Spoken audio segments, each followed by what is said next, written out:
Howdy, everybody. Welcome to a Wednesday edition of the B Team, and it is a wild and wacky We Learned Wednesday. And boy, have we learned some stuff in the college baseball world today. What a weird one. We did not anticipate walking in here on a Wednesday afternoon in mid-October, October 22nd to be precise, and to have college baseball headlines dominating our show rundown. But here we sit as Tony Vitello is now public enemy number one for Richard Zane and the Los Angeles Dodgers.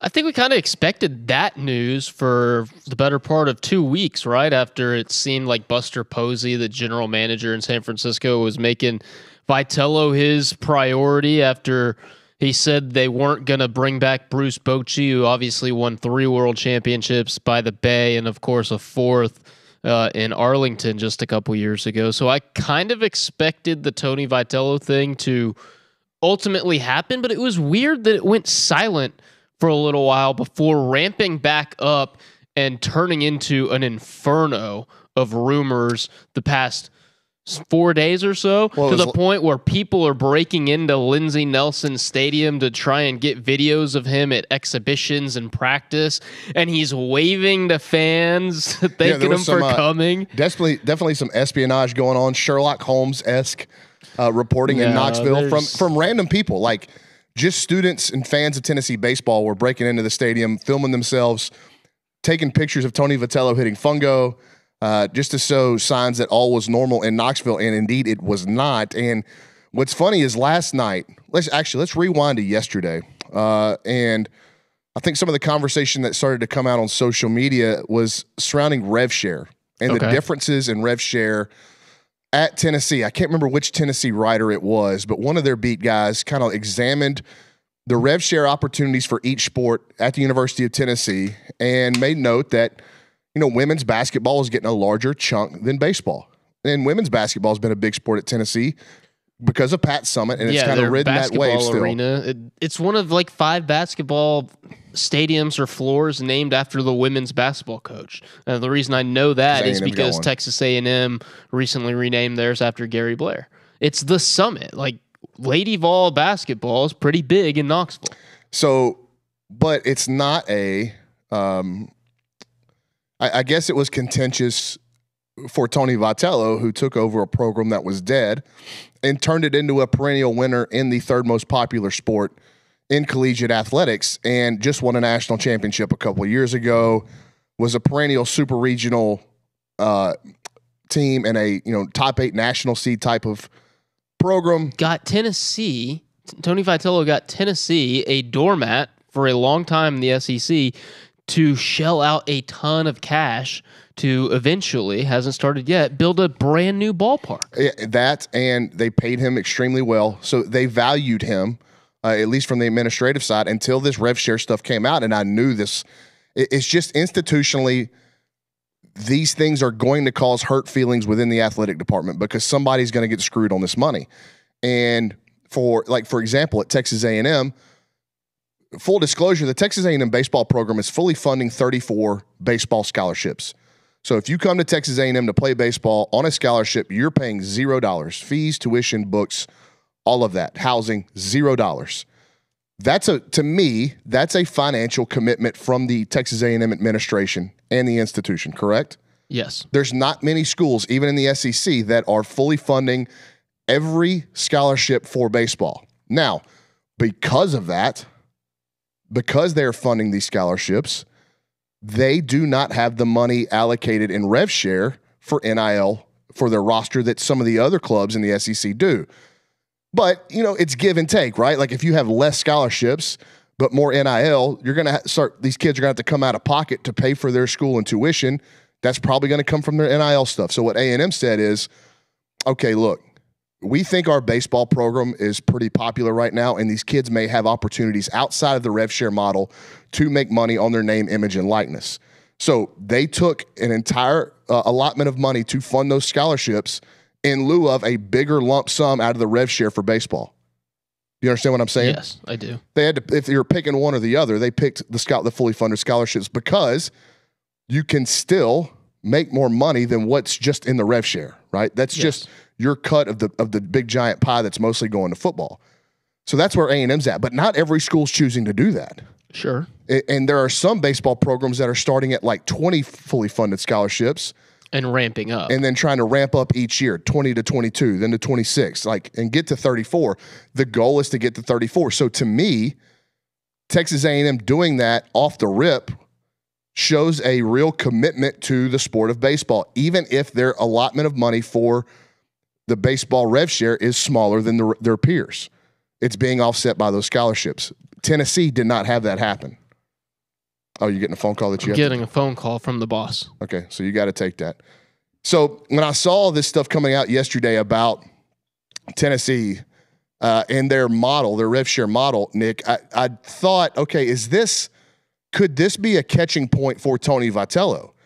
Like, is he trying to strong arm their administration into giving him more for baseball because he's looking at it at the women's basketball program going, man, they're getting a lot more than me, and I've been a lot more relevant at a sport that's more popular nationally and locally. And now that knowing what we know today, Nick, like, I don't think that was ever really maybe it's part of the reason why he left, but I don't think when you're looking at why did Tony Vitello leave Tennessee to go to San Francisco, I don't think this is a huge piece of the puzzle here. Yeah, and, I was talking about it with Richard back here earlier, I guess the whole crew, and it's just like, I guess, broader picture here, because you're more plugged into what's been going on than I have, but it's like, why wouldn't you, just with the craziness of the transfer portal, like you mentioned, you don't know how much investment you're going to get from the university. Now you're going to professional baseball where you have a roster set every single year. You got a farm system, obviously much higher level play, probably higher expectations on him at some point.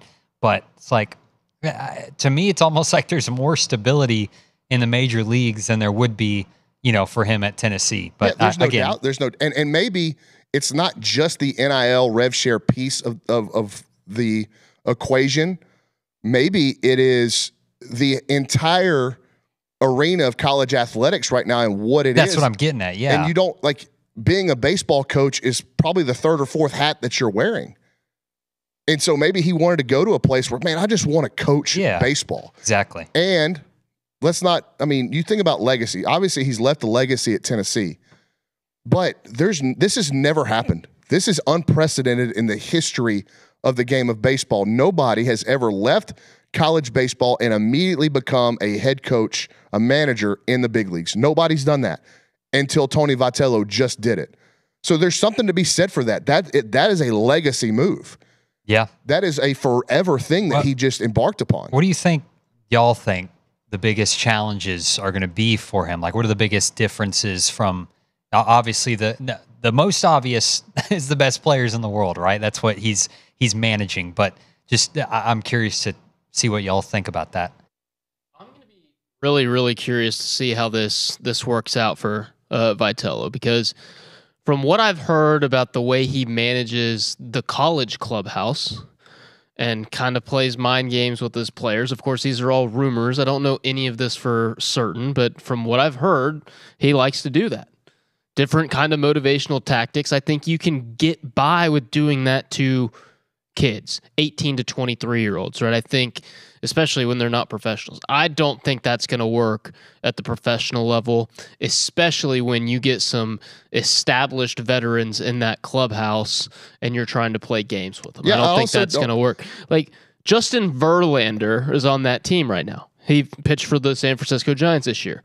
Think Justin Verlander is going to take kindly to somebody who's really close in age to him, trying to play mental mind games with him? No, not at all. But I also know that Tony has morphed himself and has been a pretty good chameleon in this whole thing and has matured himself. And I think he's a self-aware guy that knows that he can't manage 162 games in the big leagues like he did 55 in college.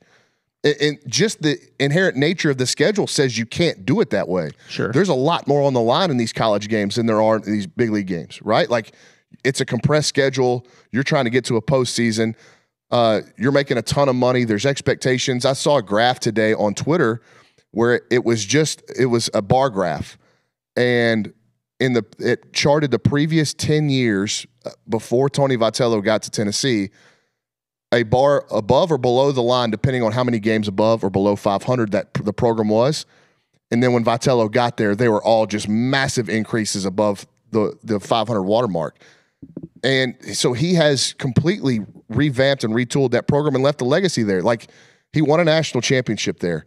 And I think had they come up short, I don't know that I still, though, man, this is a huge opportunity for something nobody's ever done. And so he had to take it. And I don't think there's just my quick scrolls through social media, it didn't seem like anybody was holding him over the coals for this.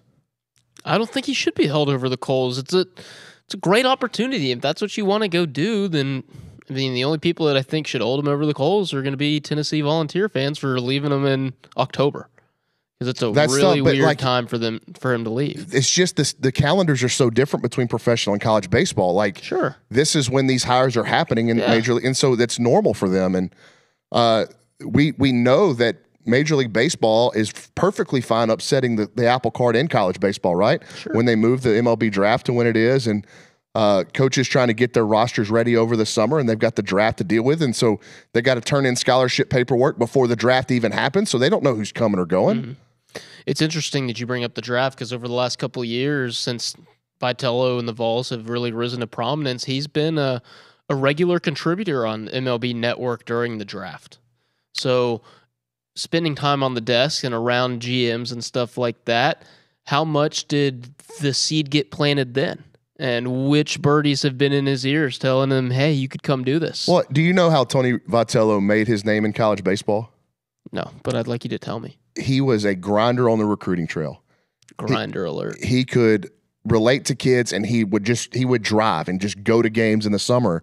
My first interactions with Tony was he recruited our kids. We were playing a tournament, and we were in Bentonville, Arkansas, and he was at the University of Arkansas. So he had been in Dallas watching kids play, drove to Bentonville to watch us play, was driving back to Dallas the next day to watch more kids play, and then was driving to Houston to watch another tournament. So like that's how he came up, was just he was willing to do the work. And then his personality was infectious.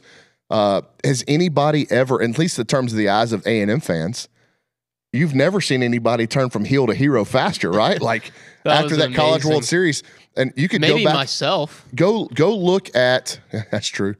Go look at, if you got time, just scroll back and find those game threads from the Tennessee A&M series, the College World Series final. People did not like Tony Vitello. Go back and look at the photo of him standing next to Jim Schlossnagle at that press conference the day before the series started. And Tony's not smiling. They shake hands. They're not smiling. He's not smiling, but Schlossnagle is. And that rubbed a lot of people in this fan base the wrong way. Turns out he didn't like 48 hours later, they kind of understood. 72 hours. 72 but what hours. I'm saying is the antics during the games, it is a lot. And I think that will be toned down. To answer your question, Nick, he's going to have to tone some of that down. You're going to have to. But what made him stand out in terms of his peers with in the college baseball realm is those players that played for him, they loved him. And he got after them, and he coached them hard, but he wanted to win. Yeah, his teams had attitudes that modeled his. And at the big league level, that I don't think that's true as much. Like, you're not just going to get a bunch of guys that are that open and fiery, but standing up for your players, regardless if they're 18 or 28, that goes a long way. And so I think Tony will be good at that, and he'll carry that on to the professional level. But this is a very interesting case study going forward. If this doesn't work, does this mean this won't ever happen again? No, but I think it'll give a lot of clubs trepidation. If it does work really well, then we could start seeing this happen more and more. Be interesting to see if he challenges Bobby Cox's record, 2001, 11 ejections in a single season. That kind of mentality, you get some quick trigger umpires. That doesn't seem like a lot for 162 games. In 162 games? Dude, it doesn't, I would, if you were to ask me before what the record was, I probably would have said 20 Yeah, I was plus. Close to 20. Who's the manager for the Reds, the Jay Bell, a few years ago, that was he got run in 4 or 5 consecutive games. So this whole experiment is interesting. like I said, the character loop for Tony Vitello has been super interesting over the last 3 years, and I think that again, like you have to take this opportunity if you're him, and I know it stinks if you're a Tennessee fan. And what does this do to a program? And I think Tony's going to care what happens in Knoxville. Like I genuinely think he cares about that program going forward. And there's already been a little juxtaposition in what has been said publicly and what's happening in the future for it. So if you want to go through that while I cough again. I mean, I'm just trying to wrap my mind around how I'm supposed to feel as a Dodger fan. Like, obviously, I hate the guy being the head coach or being the manager of my biggest rival. But I'm talking about with Elander and Frank Anderson. Yeah, that's going to be interesting. That's going to be really, really interesting. I can't believe what the AD said today. So let the listeners know. So they named Frank Anderson the interim head coach. He is the interim head coach. It was announced today at a press conference by the Tennessee athletic director. Josh Elander, in baseball circles, seems to be the obvious next man up. He seemed to be the obvious guy on that staff that's going to go find a power conference head coaching job somewhere.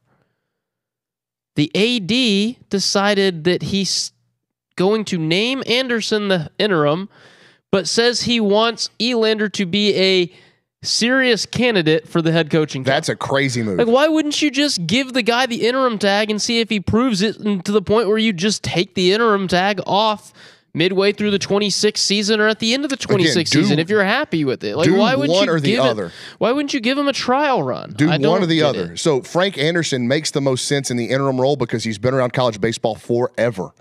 He's an old guy. He's seen it, done it 5, 6, 7 different times.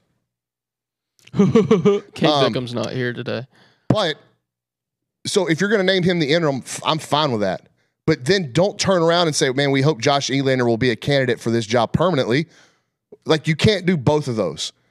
If you're going to say we hope Josh Elander is a candidate for this job permanently, make Elander the interim. Give him a trial run. And I'm not saying that he's got to go out and in 1 year prove himself.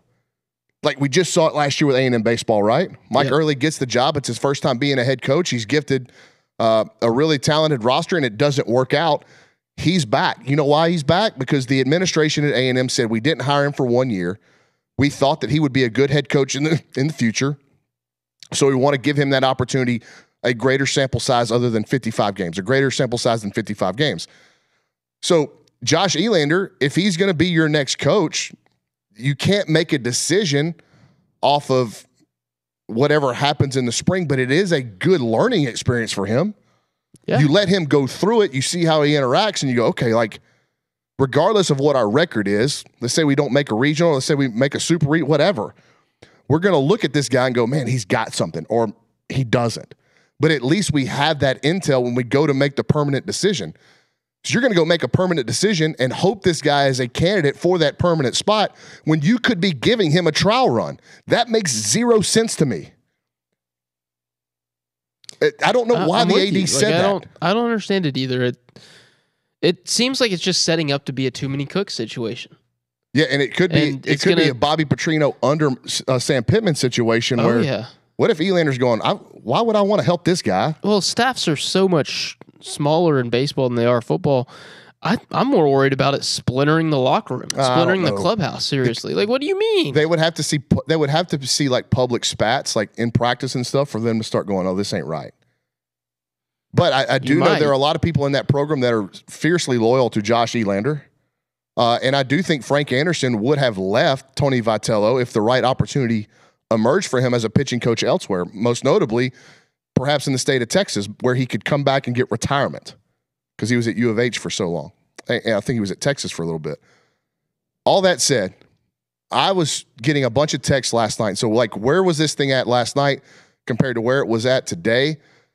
I was actually, pretty certain that Frank Anderson was going to be the interim if Tony went through with this, and Elander would be associate head coach. But there was some folks that I texted in the baseball world that thought Elander really wanted this job and thought he should get it. And they thought he would be pretty pissed if he didn't. Now, I don't know how plugged in these people are to the situation, and I really don't know Josh Elander, so I should probably not be speaking definitively at all on this. But if that is the case, and I could understand the Tennessee AD being in a really tight spot because you can't have Elander walk too. Mm-hmm. Yeah, you can't lose both. You can't lose both of them. And you can't let Frank Anderson walk either. You got to keep that staff intact. It's just too late in the calendar for you to do anything else. Do you think a situation like this, where a baseball coach leaves to be a professional manager and then you don't manage the interim head coaching position correctly, do you think that could cost an AD his job? I don't know what Tennessee's been good at a lot of stuff. I don't want Tennessee, how upset they are with their AD. I know football's not great this year. They're pretty good. They're all right. They can make but the they're playoffs not great. And they just had the offseason situation with Nico, although I think Josh Heupel handled that situation about as well as you possibly could have. Rick Barnes is good. How much longer does he have left? Their women's basketball team's not great. And listen, he held on to Tony. Their soccer team's a couple years ago when he could have lost him, right? Like he was listening to A&M. He held on to him and gave him a bunch of stuff, and it's not his fault. Like you can't blame. His name's Danny White, I believe. You can't blame Danny White on this opportunity for Tony. Like that's nothing he can do about that. So I don't think he's in any kind of hot water over this. I just don't like the way he handled that. Like just say, hey, Frank Anderson is the interim. We're going to evaluate all of our options for the head coaching job going forward, or Josh Elander is the interim.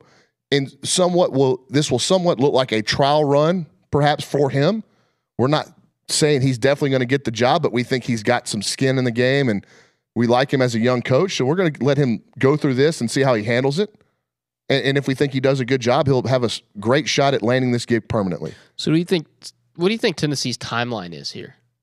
Oh, I think it's June. They're not going to make a head coaching hire till after the baseball season's over? Yes, absolutely. And That's crazy to me, by the way. There's going to be a groundswell of momentum for Elander to keep him, just like there was for Early. Nick, why is that crazy to you? Just seems like a bad idea. Just seems like a really bad idea. Bad idea for what? To have an interim for that long and not have a clear head man. What other option you have? Make something happen now. But I guess calendar. It's again. I'm probably coming at this in a totally unrealistic angle, but it's just like, yeah, you're not going to make a hire in October. Do you like having an interim for 7-8 months more than you like not having an entire staff for a week and a half or whatever it was for Texas A&M a couple years ago? Not a single staffer, actually one staffer. Well, here's another thing too: is if you go hire a head coach, who's to say that Frank Anderson and Josh Elander want to work for him? That's a good point. Good point. So you got to roll with what you have on campus right now. Well, also that's the argument. What if the head coach doesn't want them to work for him? Sure. Yeah. Right? What if they want his own assistant? I remember that's what Mike Early used to tell us, or said, when he had the contract in front of him to go to Texas, you don't know if you're going to find a job anywhere. Take the job security. Yeah. I mean, you got mouths to feed. You have especially. to. But again, like who's available on the baseball side that would be able to come in October? You're not ripping a sitting head coach from anywhere. That's not going to happen. Yeah. Bob Melvin's looking for a job, as is Mike Schiltz. It would have to be a pro baseball, somebody from professional. Yeah. What about baseball. A trade? Just go hire a MLB manager, a former MLB manager. Yeah. Joe Espada. Well, you guys trying to get rid of him, or what? Dave Roberts? Dave Roberts was is busy safe for the next week and a half. Everyone leave him alone. I can't wait to watch the goalposts move with Richard whenever they go and sweep the Blue Jays. No, here's the deal. That'll be what, I won't his even move the third goalposts right now. Okay? World Series ring? Here's the deal. If he's already a Hall of Fame manager. He is. Simple. Tommy Lasorda's a Hall of Famer. He won 2 rings. Dave Roberts won 2 rings. He's a Hall of Famer. I just think I could do his job better than him. Okay. Yeah, probably. I mean, the job he's got to do is pretty easy. Considering a Major League Baseball team, that is pretty easy. Whenever you could literally pick names out of a hat in any order, as long as Ohtani's first, and then pick the other 8 out of a hat, you're fine. Literally, his job is to go to church every Sunday and pray to God Shohei Ohtani doesn't get hurt. Ooh, we might be clipping that. Shohei got hurt in last year's World Series. They still won. They won with one shoulder. Better knock on wood. I just did. He did. I didn't see it. Do it again. So last night I started getting texts late saying, "Hey, I to be quite frank, I was the one initiating these conversations." Quite Frank Anderson. And I was just sending texts to my baseball people. Hey, what are you hearing on Tony? They're getting close, and everybody last night was like, "Hey, we think it's done. We think this thing is." He's heading to San Francisco, and it got kind of louder as the night went on, and then today the news comes out that that is indeed what has happened. And so, do you like Jeff Passan? The Jet? Yeah, Jeff. He's pretty. Yeah, they call him Jet Passan. He just tweeted. He goes, "Shohei Ohtani is en route to Toronto today." You remember? It's a reference to when that they all were all tracking that flight during his free agency. See, I don't know. That's so funny. He's such a troll. He's such a troll. I love Jeff Passan. He's hilarious. Well, the Tony Vitello news wasn't the only news. Again, a crazy day for college baseball. Weird. I can't believe we're talking October college baseball 22nd. On October 22nd. But a statement comes from the University of Florida. It was tweeted out by Kendall Rogers of D1 Baseball that Kevin O'Sullivan is taking a leave of absence to deal with some family and personal issues. Chuck Girolamo will be the interim there. They do expect O'Sullivan to be back at some point before the season starts. This weird, man. I'm guessing they're about done with their fall ball. Yeah. And these are real people. Like, they have real lives. So he could have something legitimately awful going on that he needs to tend to. But I do hope that whatever. Obviously, it's something serious, right? Guys don't just walk away from their jobs. Highly competitive individuals don't walk away from their jobs if things aren't okay.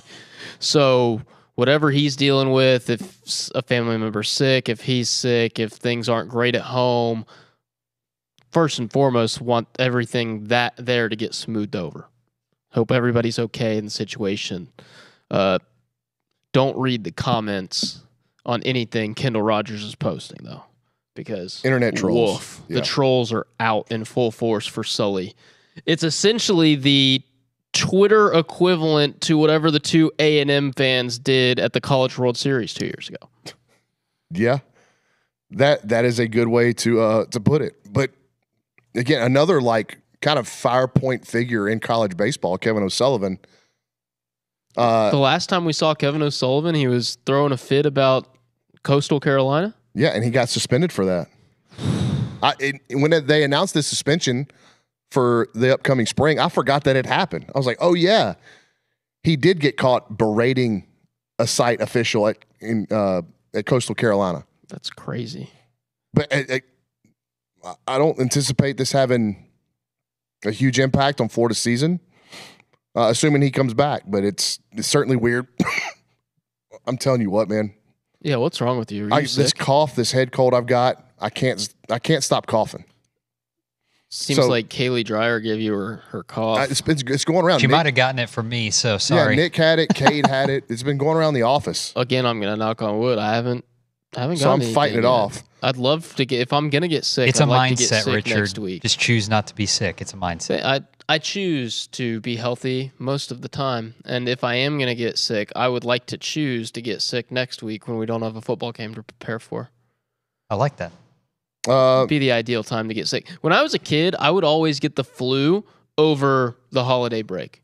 So and to be fair, it's not that big of a deal for me because the Jewish kid in town. So being sick on Christmas doesn't really have that much of an impact. But I was always sick on Christmas.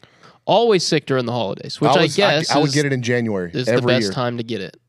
Right when it turned cold, I'd get the flu every year. Yeah, I was always sick those 2 weeks we got off for Christmas and New Year's.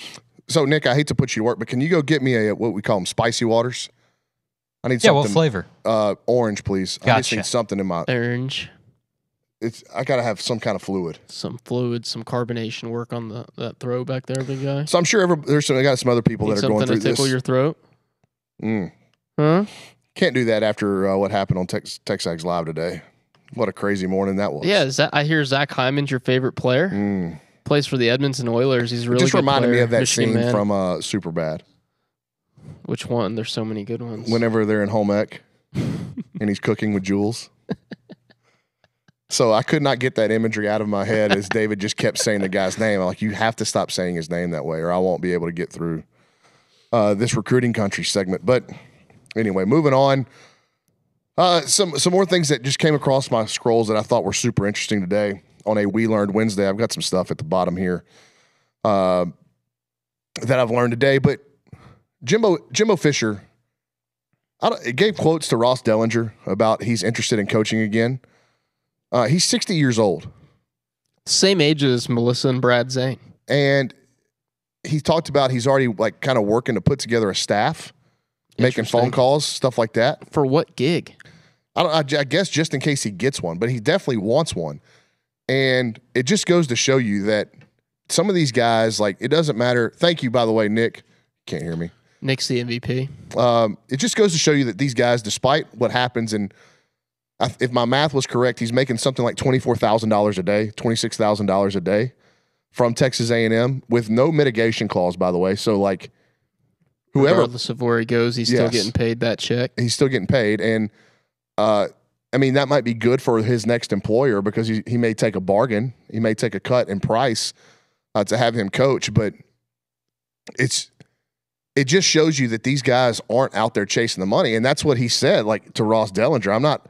Coaching was never about the money for me, and being out of coaching's never been about the money to me. So he wants to get back in it. With the number of jobs that are expected to come open and the trickle-down effect, there's going to be a school out there that will view Jimbo Fisher as a desirable hire. And I can understand a level of school that would look at that way. But you are indexing on a guy that's 60 years old. How old? I mean, it doesn't seem like 60 is that old. Doesn't seem like it's too old. I mean, you don't want to go too much older, though, because look at what's going on in Chapel Hill. But I think Jimbo's still got some gas left in the tank for sure. Think he's got to put together the right staff. What made Jimbo great in College Station was his ability to recruit, and now the ways he recruited are 1,000% legal. Thanks to rev share and NIL. But here's the thing that with Jimbo, I think he'll still be able to accumulate talent. I have no ill will toward Jimbo Fisher. No, not at zero. all. I think he respected Texas A&M. I think he just got a little complacent with all the guaranteed money, and I think that he got a little stubborn with how he was handling problems within his organization. But I don't think Jimbo Fisher is a bad human being. I think, and as long as he learned that from that complacency, again, you're talking. Can you teach an old dog new tricks? Yes, absolutely, you can. If he wants to learn them, I think you can. Yeah. And he's got to show a willingness to. And I also think there was some stubbornness about the responsibilities within his organization. Like, he did not want to give up play calling. Mm-hmm. And I think if Jimbo could take a step back away from the week-to-week game planning and just evaluate the whole organization, like, people like Jimbo. People like talking to Jimbo. I think the kids, the players like Jimbo as a human. I think he could do a good job maybe morphing himself more into a role of Mac Brown later in his career than the old Jimbo Fisher. You know what I'm saying? Yeah, that's a good comp. So if Jimbo's willing to do that, I think Jimbo can be successful. But this is the question I have is, like, what are some of the places, and not, you don't have to say, hey, this specific school I think would hire Jimbo Fisher, but places like this would be good fits for Jimbo. Somewhere in the Big 12 for sure. Obviously, West Virginia's in the Big 12. That's where he's from. I don't know if West Virginia's going to be open. Probably should, because Rich Rod, terrible.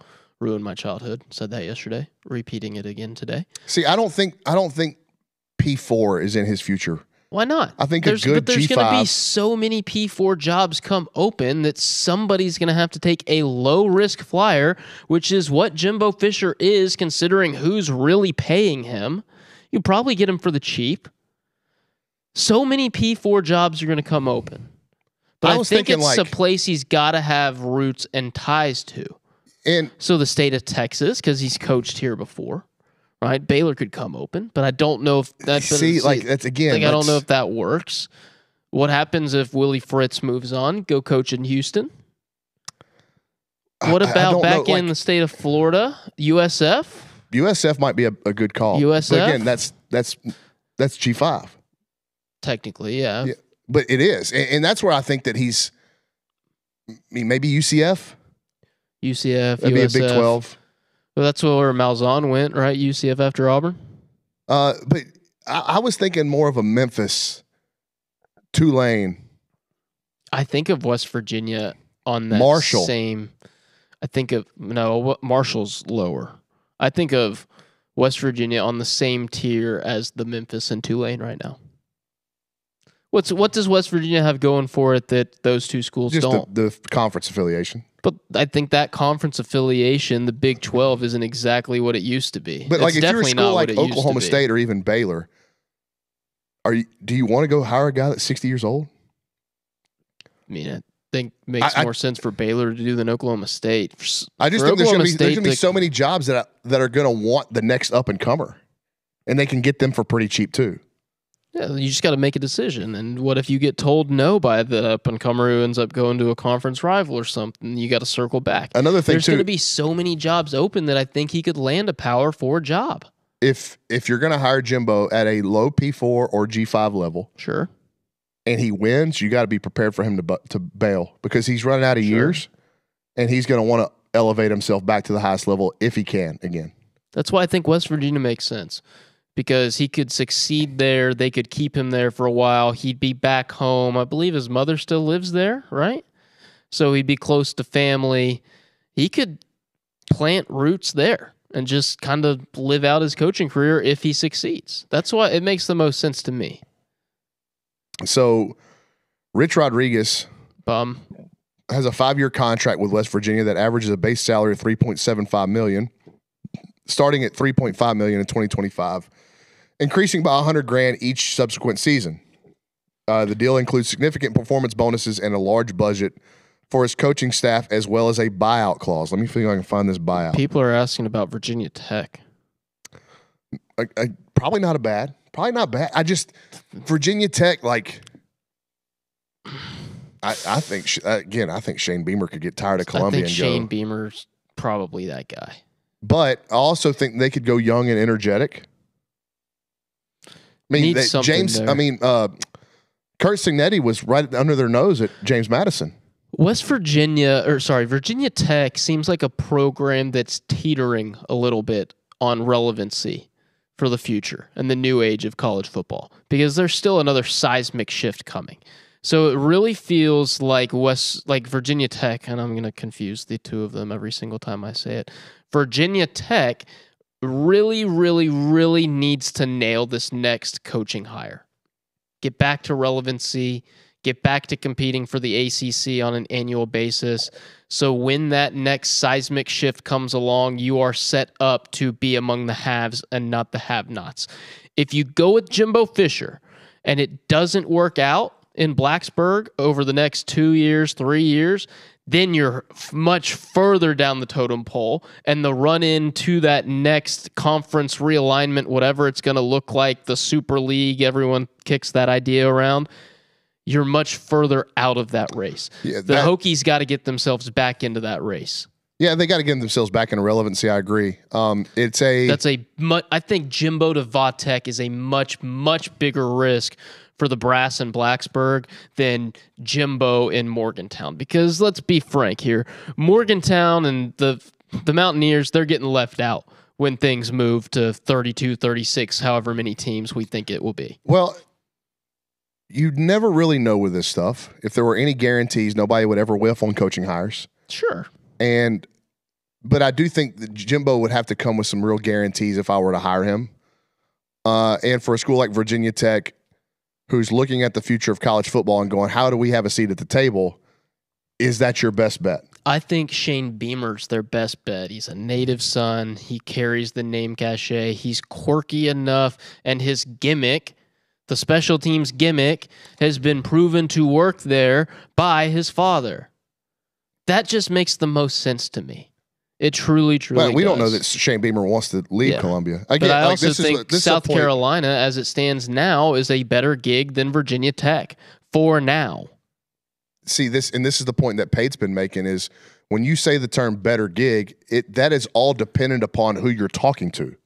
Yes. You know, like for me, you, and Nick, Texas A&M's a better gig than Penn State. We think that, but we're not the ones that are being hired or making the hire. You understand what I'm saying? I will say, if Texas A&M or Penn State wants to hire me to be their head football coach, I am listening to offers. But what I'm saying is if you had an offer from both in hand, you would view A&M in a higher regard than Penn State. It's all through the eyes of whoever is looking at the job. I understand, yes. So, like Lane Kiffin, everybody will tell you that Florida's a better job than Ole Miss. But what if it's not to Lane Kiffin? Lane Kiffin's got his family. They've kind of planted roots there in Oxford. He seems to like it. The community really likes him. Maybe he doesn't want to uproot the family And or maybe be he's away looking from at the Ole family. Miss as That like, makes sense. if I win here, they'll build me a statue and they'll name things after me. Yeah, that's crazy. If you go to Florida and you win a national championship, you're just the next coach at Florida that did that. Yeah. Which is enticing to a lot of people. I'm not saying that there's anything wrong with that. It's enticing to a guy I know. I'm trying to explain every side of this issue. You can say a job's better than the other. Is the USC job better than the Oklahoma job? I was talking to Ifena Kosikpala today, Texas A&M volleyball player, and she could have gone anywhere out of high school. Really, she was one of the top recruits in the country. She chose to come to Texas A&M, and she said it was because she wanted to help build something and be one of the first. That's why she came to A&M. But she could have gone to any number of places and competed for national championships year in and year out. But she's helped build this place brick by brick.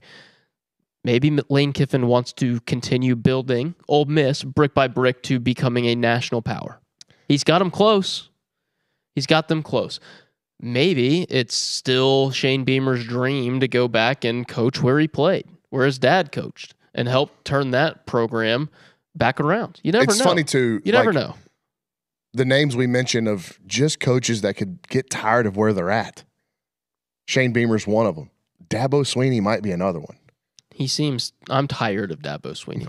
You're tired of Dabo. I'm tired of Dabo. But like if Dabo, who has preached nothing but loyalty in his way in the program, all of a sudden this offseason said, you know what, I'm itching for a new challenge, it would not surprise me.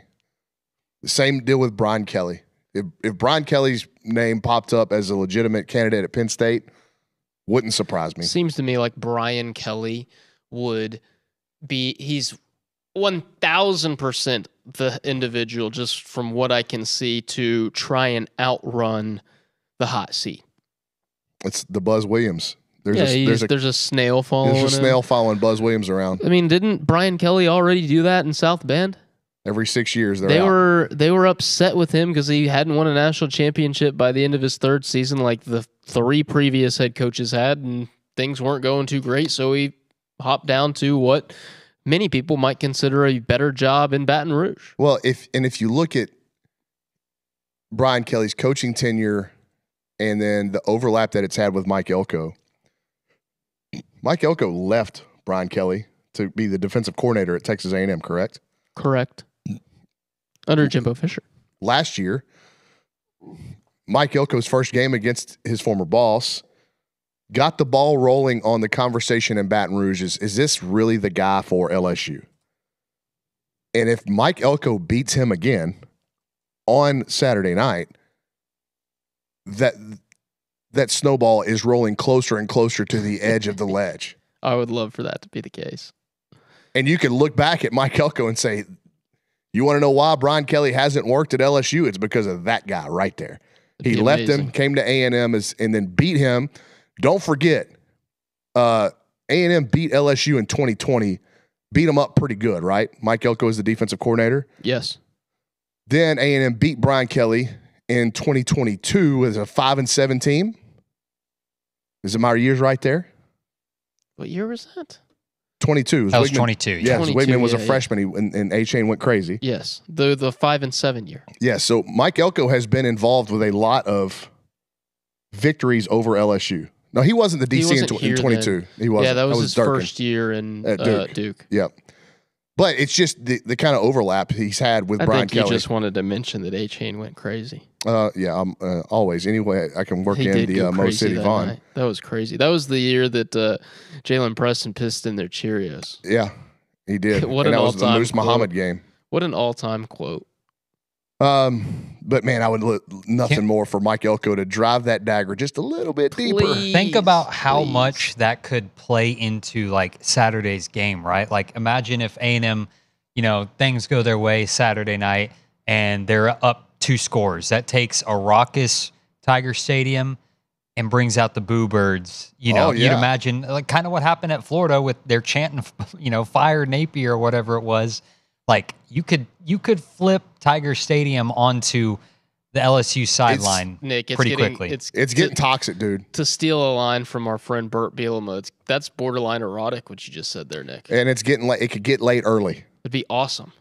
I've used that line a few times calling games, by the way. Brauny. Borderline erotic? No, Borderline erotic? that's next on my list. Dude, but you're no. calling a high It's school getting late game. early. It is getting late early. Well, you mentioned Afenakosakpala earlier. Yeah. And we had a very interesting interaction today. Very wholesome, incredible, awesome interaction Yes. with the volleyball head coach at Texas A&M, Jamie Morrison, who was in here for TexAgs Live, as he is every Wednesday morning. And on Wednesday morning, we get our groceries delivered. It's either Tuesday or Wednesday It's morning. because Luke's destroyed By the way, we've got the to talk about stash. this. I don't think, is he back there behind you, Nick? No, he's upstairs with Matthew Okay. Dawson. Yeah. I think. There's no shoot, way pick they're him in the room. listening.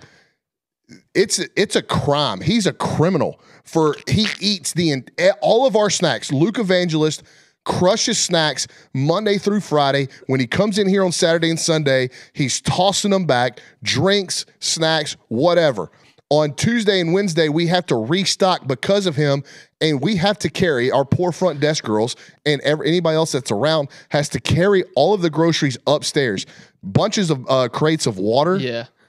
And all the food, grocery, it's got to come upstairs. Is So Luke this- Evangelist ever around to help with that? No, of course not. Of course not. This whole bit about Luke being the guy who destroys all of the snacks is taken on a life of itself. Like everybody else in the office knows that's the bit. And somebody said something to him about it this morning. He's like, "Oh, we don't have any of this because Luke ate all the snacks." And he was like, "Oh, I wasn't here last week. It wasn't me." And I was like, "Dude, Luke, you were only gone for 48 hours. Well, he should do time in You prison weren't for gone not that long. helping You bring the still groceries up. destroyed the snack. The snack TexAgs is now surplus. operating at a loss because of Luke Evangelist. Luke Yes. Evangelist's snack habits. Anyway, the groceries arrived in the lobby this morning, and Richard went down to help bring the waters up. And as I'm getting up from my desk to go downstairs to help, here comes Coach Jamie Morrison carrying our groceries up the stairs. Yeah, he walked in right around the time I was walking downstairs, and he goes, "Oh, you want some help?" I was like, "Oh, no, Coach, don't worry about it. Make yourself comfortable." He's like, "Oh, I'll help you guys." He just shows up in his little pullover, his little tracksuit, and his flip-flops, carrying waters up the stairs. It's awesome, man. He's such a good Selfless. person. He's Leaders such a eat good last. person. That's a leaders eat last mentality. I think that's so cool. And we have a lot of, like, whenever these coaches come in here, I think right now A&M's got a lot of really good people running their programs. Mm-hmm. Trisha Ford, we are massive fans of. Every time she sees us, she comes in, she wants to give you a hug, talk to you, ask you how you're doing. For me, for you guys always talk about 12 because her son plays for y'all's organization.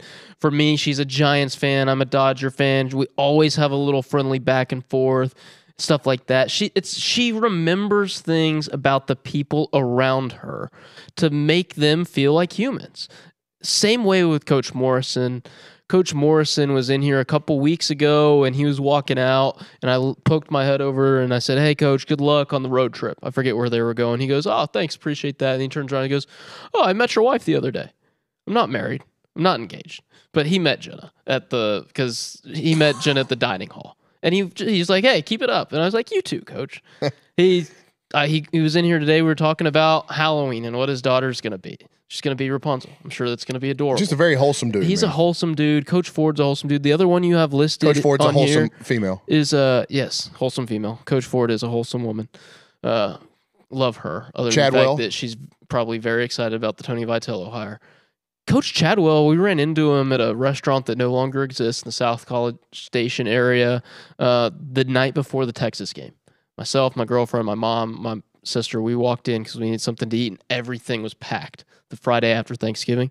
Just him, his wife, who's one of the greatest women's golf players of all time, and their daughter. We just sat there and chatted with him for 20 minutes. He's great. You would have never have known. My mom's like, "Who's that?" And it's like, "Oh, that's the women's golf coach. He just took a team to the Final Four." Yeah, Mark Weaver. You would never know. Mark Weaver, I don't know if he notices it or does it on purpose. He's just always got a smile on. Makes you feel happier just by being I always in think his he's about to presence. crack a joke because he's got a smile on his face. Like, he's- is he about to tell me something funny? and I love his teams too. They're so fun to watch, and they're yeah. Corton comes and sits in here. When Corton comes in here for an interview, sometimes he'll he'll go sit in the lobby with us and just chop it up because he likes that. Like he doesn't. I feel like it's really cool. He likes chalking sports with people. It's really, really cool. And we don't ever talk about golf. He wants to talk about everything else happening on campus. Yeah, and I don't have that kind of relationship with Coach Taylor, but everything I've heard about her, she's awesome. She's out there in the community all the time, giving back. She's super cool. Haven't gotten to meet Bucky too much other than the time he was here, and he was chatting it up, just like you said about talked to Bucky more in 15 minutes than we did for Buzz in 6 years. Coach Early's awesome. I'm a huge fan of his.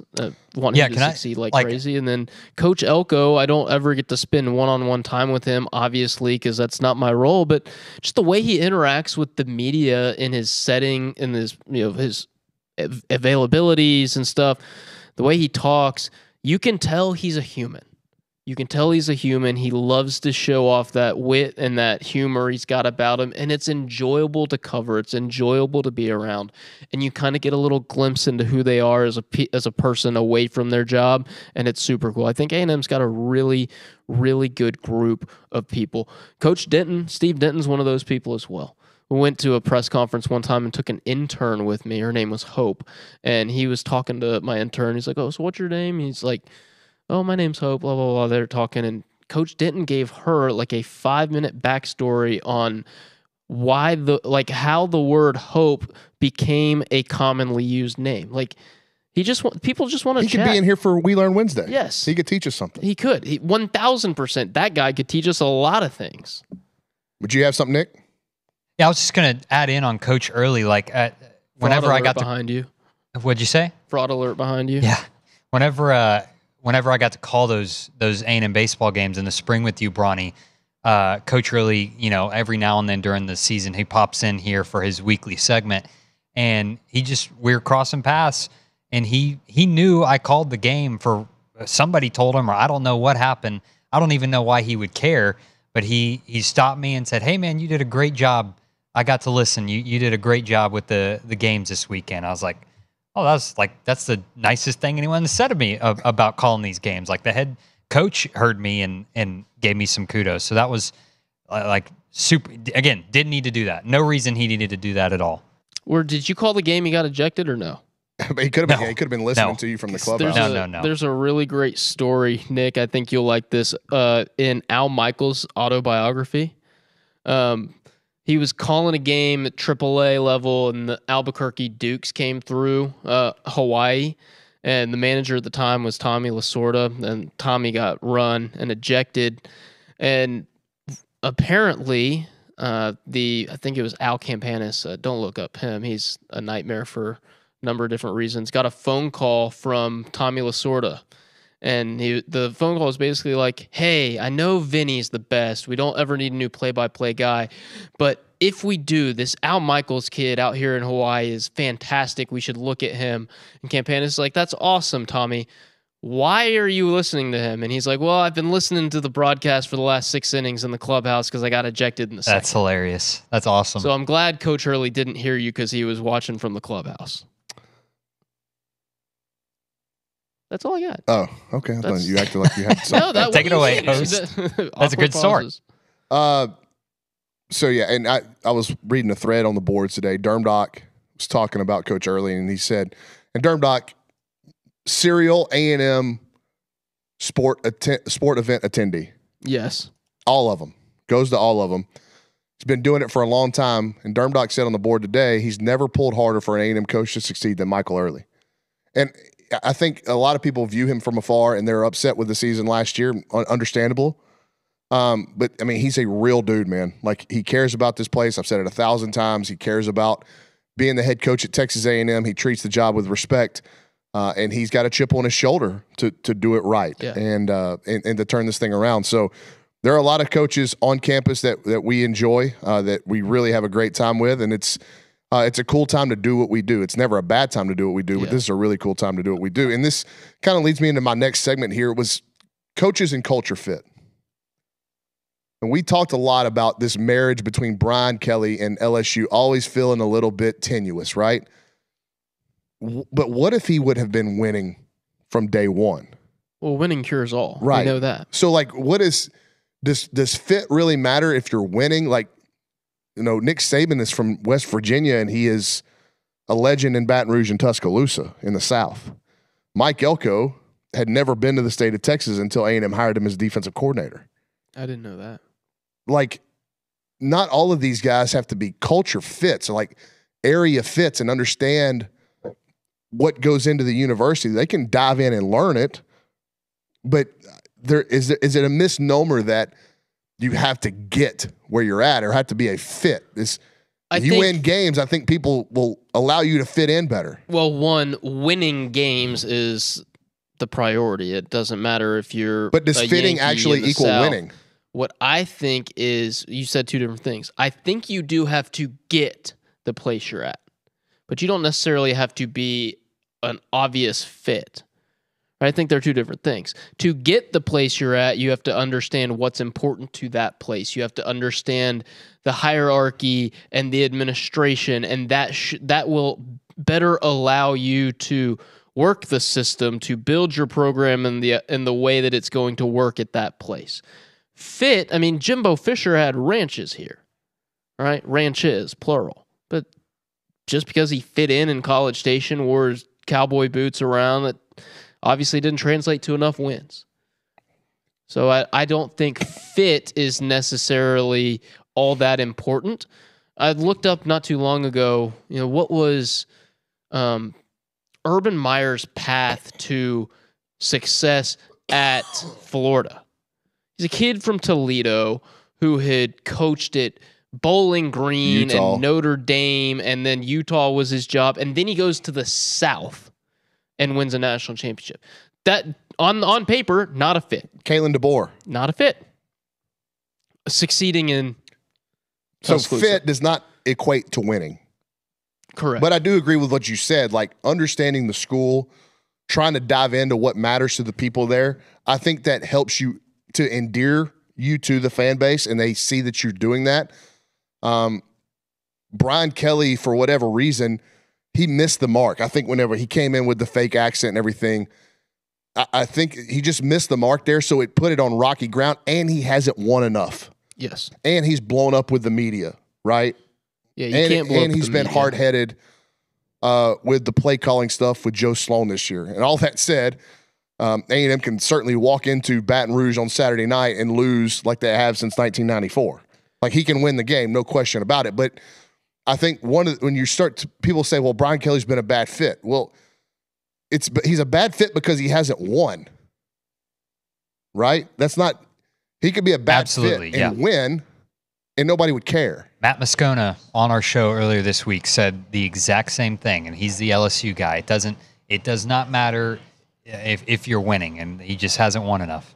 Matt Moscona had a great line, too. He brought up Skip Burtman. You know Skip Burtman's history?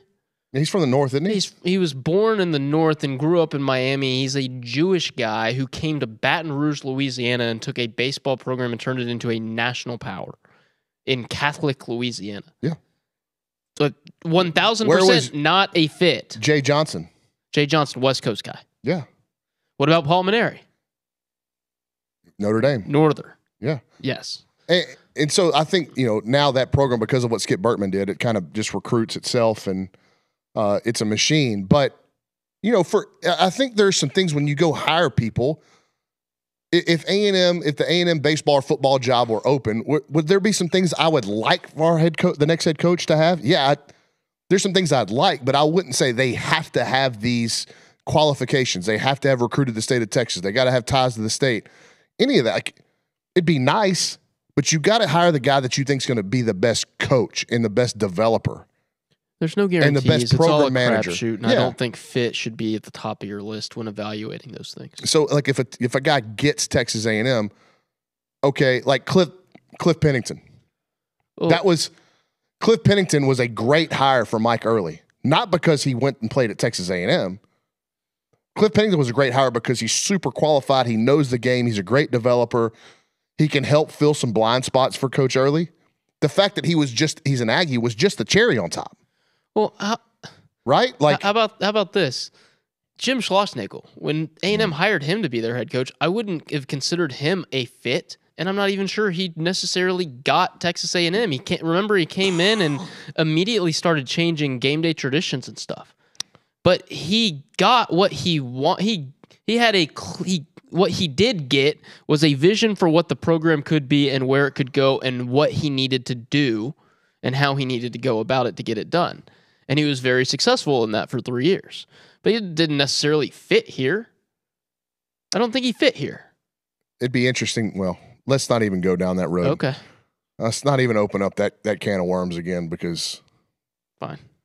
Sorry to derail it is. It's still like I could fresh. start going on that. No, it's not fresh. It's just I could start going on that and completely derail the rest of the show. How about this G League player that committed to Louisville today? Are there any rules on eligibility anymore? No rules. London Johnson commits to Louisville. He's a basketball player.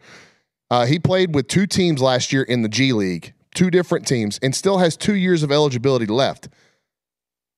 Only reason I'm bringing that up is because there's some stuff happening in the college baseball world where players have played independent league baseball, and are now trying to get eligibility back. We had a conversation, and so that could happen at semester. It could happen at Texas A&M. It could happen at TCU. It could happen. These are just schools that I know that are kicking around the idea. So because there's precedent now, you can go play professionally and still retain eligibility. That's crazy. That's crazy. And maybe because it's not the NBA, but the G League is the minor leagues, right? Yes. Well, it is. They're affiliated. It used to be the D League, which stood for Development League, and they have affiliates. They have affiliates. Are we sure? Franchise. Hold on. Before we say that, is the G League affiliated? Yes, it is. Absolutely. Yes. Yeah. Yeah. Hey, is Evangelist behind you? Yes. Hey, bring him in here. Bring him on the mic. Gotcha. Because This would actually be pertinent for him. I want to ask him a question, Nick. All about professional basketball players. Oh, he's running. He's running. Oh my goodness, he's running.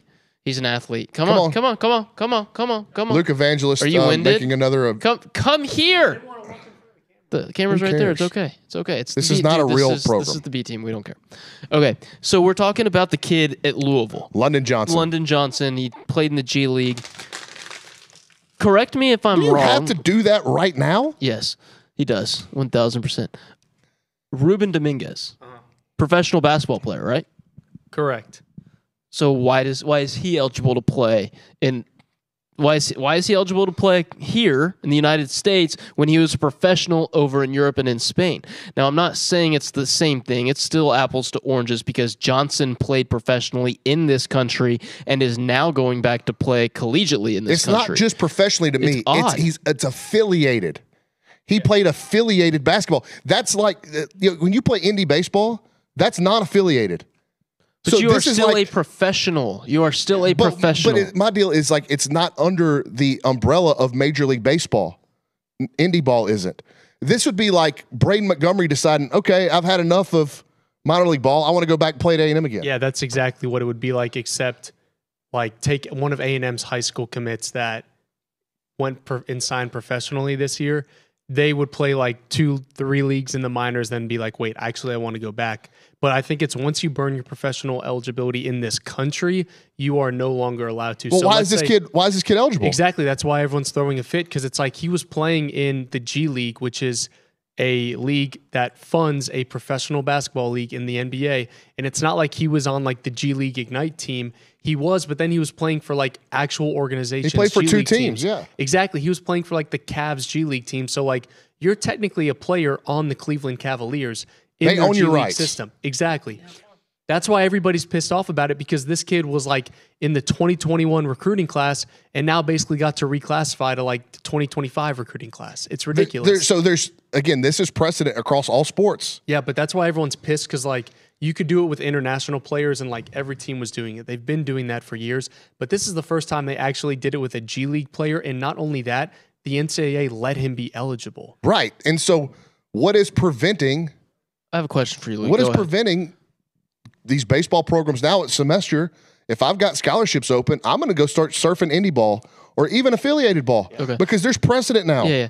So you obviously know more about this than I do. London Johnson, he played how many years? 2 years in the G League? Right. And he's coming in with, I want you to answer these questions here in a little bit when I give you the mic back, because I want you to be able to talk to the audience. He's coming in with X number of years eligibility-wise. Oh, so 2. And Dominguez played how many years in Spain, and he's coming in with how many years of eligibility? He played, I want to say, 3 or 4 years professionally in Spain, and he's coming in with 2. So, but did Johnson play collegiately anywhere, or was he just went straight into the G League? So there was like this thing a couple years ago where kids were going straight to the G League to play for the G League Ignite, which was like a college, a bunch of like top 15 recruits. Instead of going to college, he played on the G League Ignite team. But then I have no problem with that. But he then went to like an actual G League team, like a affiliate of an NBA team, and now is coming back to college. I think it's fine if you go play for the G League Ignite. You're like on a team with other players who should have been in college, but now he's like, he played for the Cleveland Cavaliers. Well, how did they determine that he only has 2 years of eligibility left? He should have 4. That's just like what they're giving to everybody is like the blanket. This is disgusting. Is like 1 to 2 years. There's no rules anymore. Yeah, I feel like if I could, I'm going to go get on some of these Regeneron therapeutics, and I'm going to go try to get a year back. I think I can swing the bat. I mean, technically, like you probably could. What are the rules now? Well, basketball is the worst. Like there are no rules in basketball now, which is why it's but like you're setting. My deal is the precedent that it's setting. I know it's bad. That's why you've seen coaches that never speak up about this stuff, like Mark Few, Tom Izzo, Dan Hurley. Like, okay, Dan Hurley's outspoken about everything, but like these dudes are on Twitter making a big scene about it. Like it's disgusting. It's a disgrace, and it is. You can't take somebody that was playing professional basketball and bring them. The Cleveland Cavaliers were paying him. Yes. He was probably, I need to cross-reference when Dexter Dennis was there. He might have been one of Dexter Dennis's teammates on the Cleveland Charge. And this should be a way bigger story than it is. It's going to be. Like, it's starting to pick up traction. Like, it should be on ESPN. It should be dominating headlines because of the precedent. Yeah. The NCAA had to sign off on this. He played professionally in the United States, which should be a no-go of then playing college ball. Yeah, here. you have 4. It's ridiculous. You have forwent your eligibility for college. Like, you're a professional player, but these kids are getting paid now, so they're professional players. I don't understand the line of thinking. And how did somebody NCAA not go, hey, if we do this, we could be opening Pandora's box even more? I worry that the NCAA is so afraid to ruffle feathers with decisions. So thanks, Luke. Great job on the basketball stuff. He's got a scrimmage to go to. A scrimmage. He's very excited about the scrimmage. He's going to go see the athletes? Yeah, he's going to go see the athletes. It's going to be amazing. Anyway, sorry, I lost my train of thought. Somebody told me the other day that The Benchwarmers is their favorite movie. An athlete that I talked to in Derek Henry in the chat said Luke looks 3 foot tall. He actually is. He's actually twice. He's 3. If you take 3 feet and you put 3 feet on top, would you rather 1 6 foot Luke or 2 3 foot Lukes? Oof. It's too many giggles if I do 2 3 That's foot right. Lukes. And they're even higher pitched. Yeah. What was I saying? You were talking about the this basketball deal. I forgot what was going on. I forgot to. Does anybody want to rewind on the YouTube chat so you can tell Richard rewind his train of thought? I forgot what I was saying. Jump it back on the track. But we can move on. That is crazy. Yeah, it is nuts. Oh, that's what I was saying. It's like the NCAA is so afraid to ruffle feathers because they're getting sued by everybody for eligibility, and it's almost like they're just approving everybody. It's like approved, because they know if they hit deny, it could be the end of them. But I think they're doing so many things hastily that they're not seeing that they're just continuing to slowly kill themselves. Instead of putting the toothpaste back in the tube, which we all know is borderline impossible, they're just deciding they want to like roll it up and get every little piece of and just slam it. They're trying to I think they've already slammed it. They're doing the thing where they crinkle it all up to get the last little bit of toothpaste out before everyone's like, yep, this thing sucks, it's dead, let's move on from the NCAA. That's what I think they're doing to themselves. I think it's ridiculous. It's a complete once you start lack of allowing leadership. athletes to get paid, then anytime you refuse an opportunity for them to get paid, they're going to sue. And again, the NCAA has no spine, no backbone. They're not winning any of these. No, they're going to. Listen, Diego Pavia earlier this year when they were talking about him trying to get another year back, he acted like he got offended by that. I'm like, why would you get offended? You should. Like, this is your best opportunity to keep making money at that level. He's not going to. Nobody in the NFL is going to draft him. Do you know how old Rashawn Agee is going to be when the basketball season tips off on November the 3rd? Greater or less than Hayden Schott? How old's Hayden Schott? 25. What's a push? He's going to be 25 years old when he plays his first legit basketball game for Texas A&M because his birthday is the day before opening night. Did you know Hayden Schott could have got another year? Oh, I'm sure he could. Bring him back. I think Schotty's moved on. I don't even know if Schotty's got a home. Is his next baseball game in College Station going to be when the Savannah Bananas come through? I don't think he's doing that. He's a vagabond currently. He's like thumbing down the highway, and whoever picks him up just brings him to the closest golf course and then takes him out to eat, and he films the whole thing. What a life. I already vouched for both Texas A&M and Penn State to hire me as their next head coach. If somebody's trying to gives out a similar job to what Hayden Schott's got going on, I'm all ears. I'm willing to listen to offers. I texted him the other day, and I was like, where do you live? It's because he's like in different didn't he places. respond to you? He's like, that's a good question, Brauny. Yeah. He's one of my favorite people. He is a gem. Waffle House coming to Bryan? That's what it seems like. Although it seems like there's still a lot of red tape for them to jump through to make that happen. The Bryan mayor said in a statement that he is pushing to get this over the line, but in order for them to open up a Waffle House in Bryan, they would need to open up 6 in the region, right? 6 in the region, and I think that's coming from their corporate offices. And so probably has Bobby to do Gutierrez, who's the mayor of Bryan, has said he's reached out to College Station, Navasota, Hempstead. Was it Hearn? I can't remember. He reached out to 6 mayors, 5 other mayors locally. Probably has to do with distribution, if I had to guess, right? I have the article right here. For Waffle House to make a location in the Brazos Valley viable and have to get all of the resources and the ingredients, they would want to have multiple locations to make the distribution, operate in the black as opposed to the red. Well, here's the article from KBTX. However, to make it happen, he said Waffle House must have at least, he being Brian Gutierrez, the Bryan mayor, Bobby Gutierrez, said Waffle House must have at least 6 locations to build, not just one. So the mayor is also talking with the mayors of Navasota, College Station, and Hempstead to make it happen. By my math, that would be only 4. I guess that you could put multiple, maybe 2 in College Station, 2 in Bryan. Yeah, that was always the thing. If they built a singular Waffle House in College Station, you'd never be able to go because it'd be so packed all of the time. This is cool. Gutierrez said his connection within the corporate offices at Waffle House is someone he dated in college and remains friends with to this day. Nice. Attaboy. Nice. The two talked recently, and Gutierrez said he shared Aggieland's desire to have a Waffle House located here. Would this move your needle? Yeah, for sure. I like Waffle House. Nick? Believe it or not, never have eaten at a Waffle House before. Oh, that's not bad.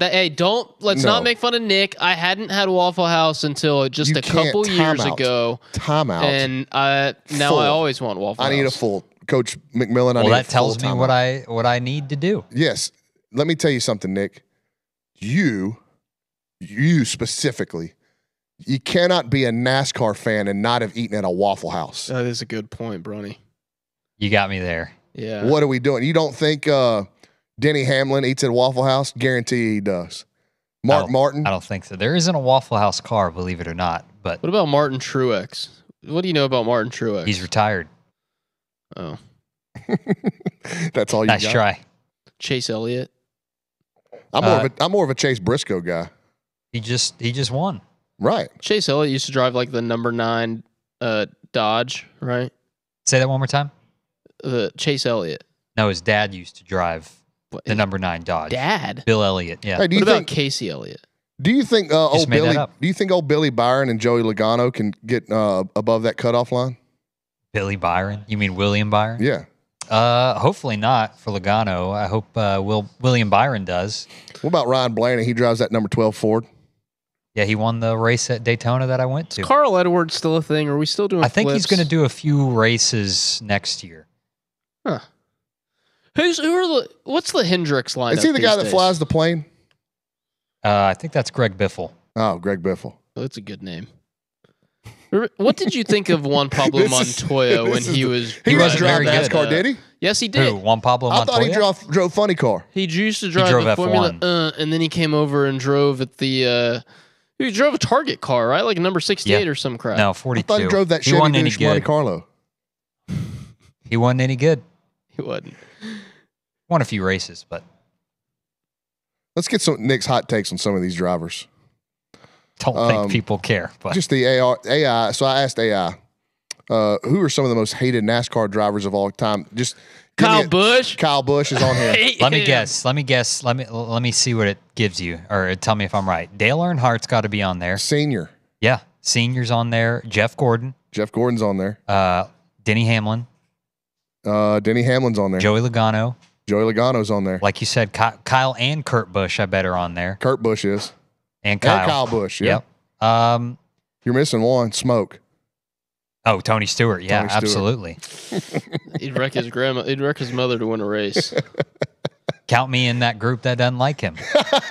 This is one of the best. It's not even a bit. It's not even a character that Nick runs. He legitimately loves NASCAR. And I'm not afraid to admit it. I know. No, I don't That's care. awesome. And I my love it. father-in-law loves it too. And I'll go over there. My father-in-law, he loves to cook, and he's got a sick outdoor kitchen. They live in Katy. That's big, my goal one day, big by the way. giant outdoor kitchen with TVs. One of the TVs is always on NASCAR. Nick had an opinion he was voicing to the interns when I walked in the office on Monday. Right, Monday. You got to remind. Well, he said, "Is this an opinion that can be shared?" Yeah, of course. Okay. Of course, this one can be. I give some The that. sponsor doesn't start That's until true. November. We don't have to clean that's anything Nick, up. Yeah, Nick, yeah. if I would run those opinions by you, even Thank though you. we share Thank many you. the same opinions. But he said America will not be great again until NASCAR is our racing of choice Yes, in this country. absolutely. And I completely agree with that. And this is coming from a guy who just went to the Formula race this weekend in Austin. Because as much as I enjoyed the family time with aunts and uncles and a few cousins, my parents, and the concerts were awesome. We saw Garth, we saw Turnpike. It was a great event. The race itself was a dud. It was so boring. You want to It go was watch 2 good hours race? of nothing. And you know what? The NASCAR, where they went this past weekend? Talladega. Which is arguably the most entertaining racing you can watch. I watched more of the Detroit Red Wings on my phone at the race than of the race. I've never been to any race other than and by the dirt way, tracks in Southeast if Texas. Richard would have given me like, hey, I got an extra ticket to F1. Do you want to go? I would have gone because I do want to see those cars because they're insane. But anyways, go ahead. The angle we had, Nick, was way better this year than the past. We were out like turn 6, so we could see the cars coming through the S's. That was actually cool. They could do that flat out. In the past, we were just down the main straight, so you just see them go straight, and they were gone in 3 seconds. But going to races at Texas Motor Speedway, where you can see the entire track, is super cool. That was my question. Way better spectator When you go sport. to a NASCAR track, can you see the entire race? Yeah. Oh, Brauny, give me a second. Oh yeah. Oh yeah. Let me dig into the camera roll a little bit.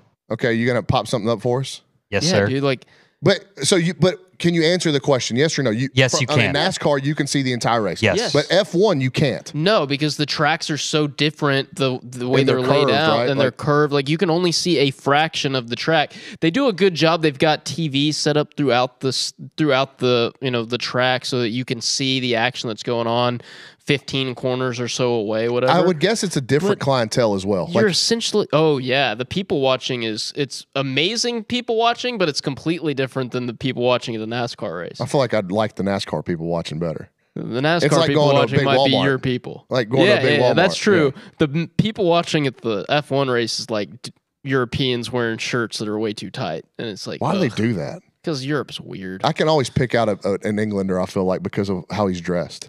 An Englander. Right? Brit. I've got some British people that come to the TexAgs tailgates that we're good friends with. Yeah, they don't dress like that though. Yeah, they do. Oh, no, Yeah, they do. And great people, awesome people. I've really enjoyed getting to know them, become friends with them. But their shirts, like the guys, they wear, it's too tight. It's too tight. I will, like, having bought some F1 merch over the last few years, like sometimes I'm wearing an XL t-shirt because that's what's European normal. sizes. Because the European sizing's ridiculous. All right, Nick, what you got for us? I'm working on it. It's still working coming on it. together. We used to go to NASCAR Is races this deep and from the IndyCar camera roll? races all the time. Nick? This is from, what year is this? 21. Oh, when you went to Dega? Daytona. Daytona. Is that which one's Brickyard?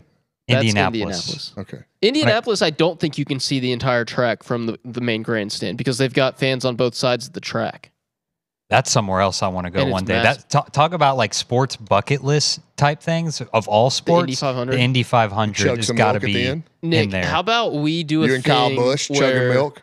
we do like man on the street and it's you and me in the infield of Talladega one year. Those do well. And we do that for TexAgs. I think if Bring Evangelist. I'm in, yeah. No, Luke would do well. No, he would. He'd Luke's be got to the odd dye his duck. hair though. Luke's Ugh. got to dye his hair. He'd definitely stick out. All right. All right, here it comes. Here Hold we on, go. here it comes. I'm sorry. So this is what I saw at Daytona International Speedway in 2021. This is what it looked like. Here, let me see if I can get a little bit of sound. I don't got think the there's sound. any bad words. I got the sound.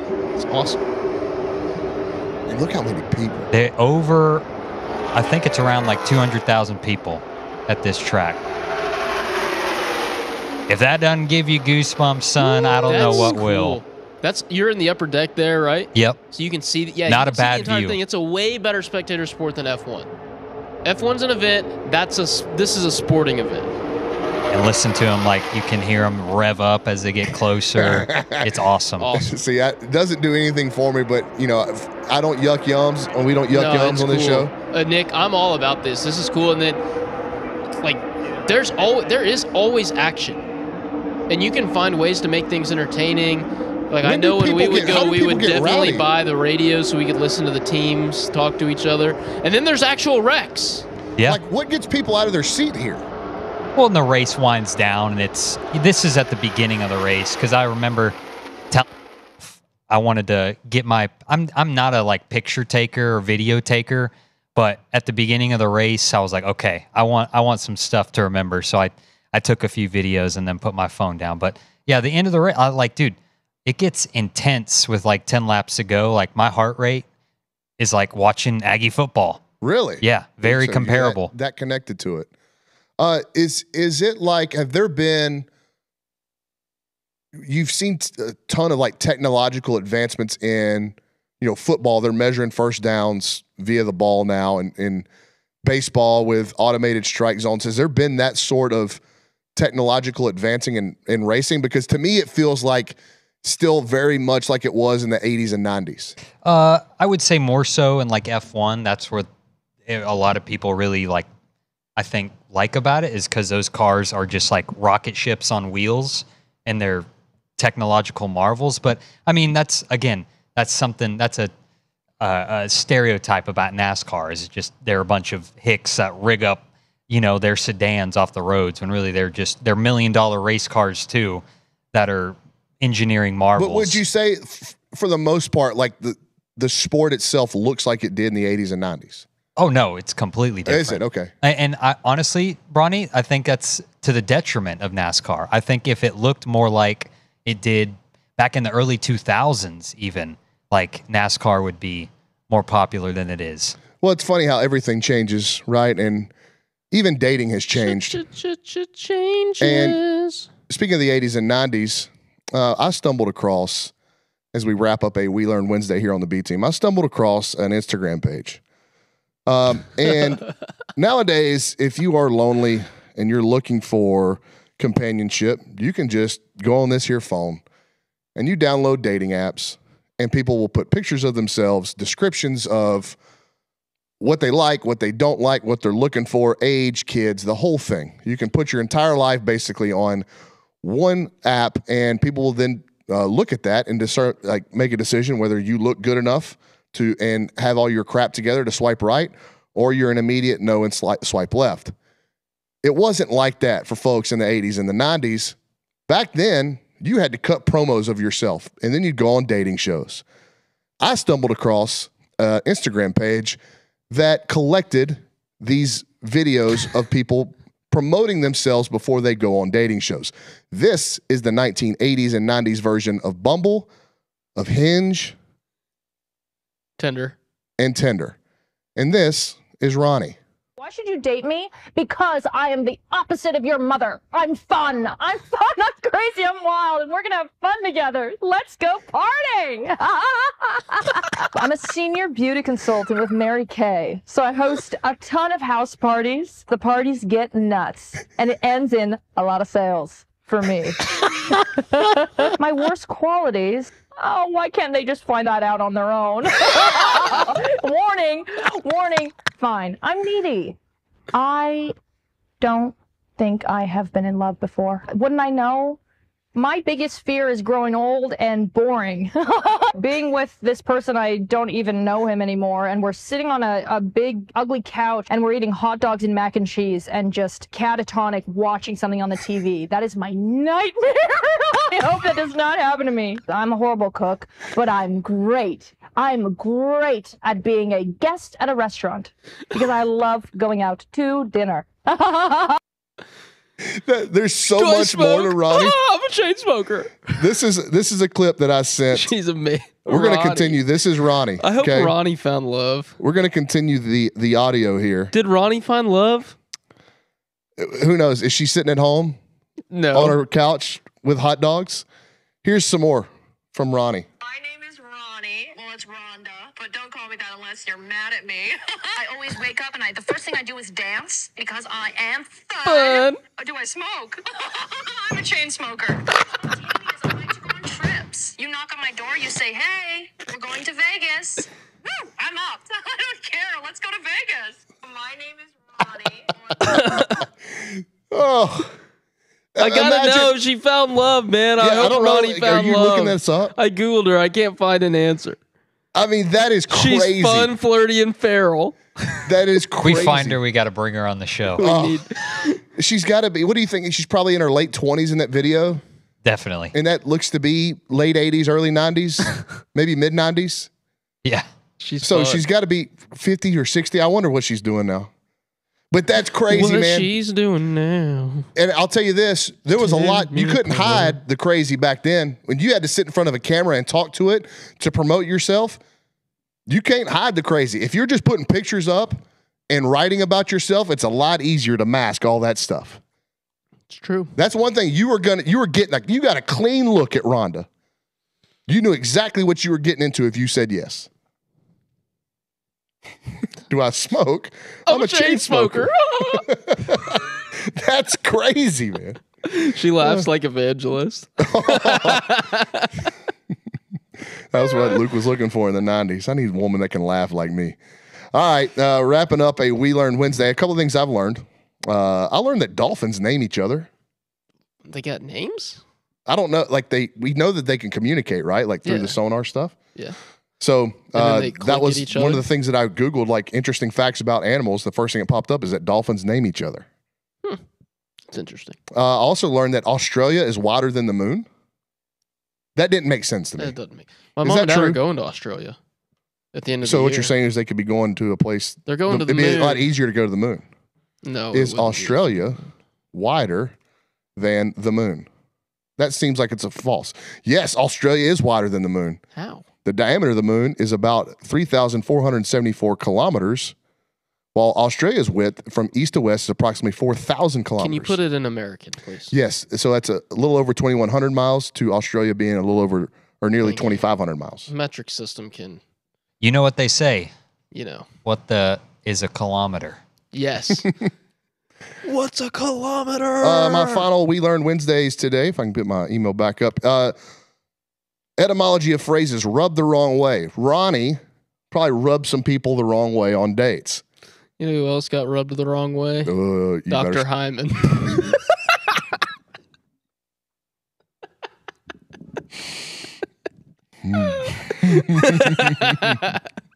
Nick, thoughts? What are we faking in your house? Golly. I believe it or not, I get the reference, even though I wasn't here this morning. God.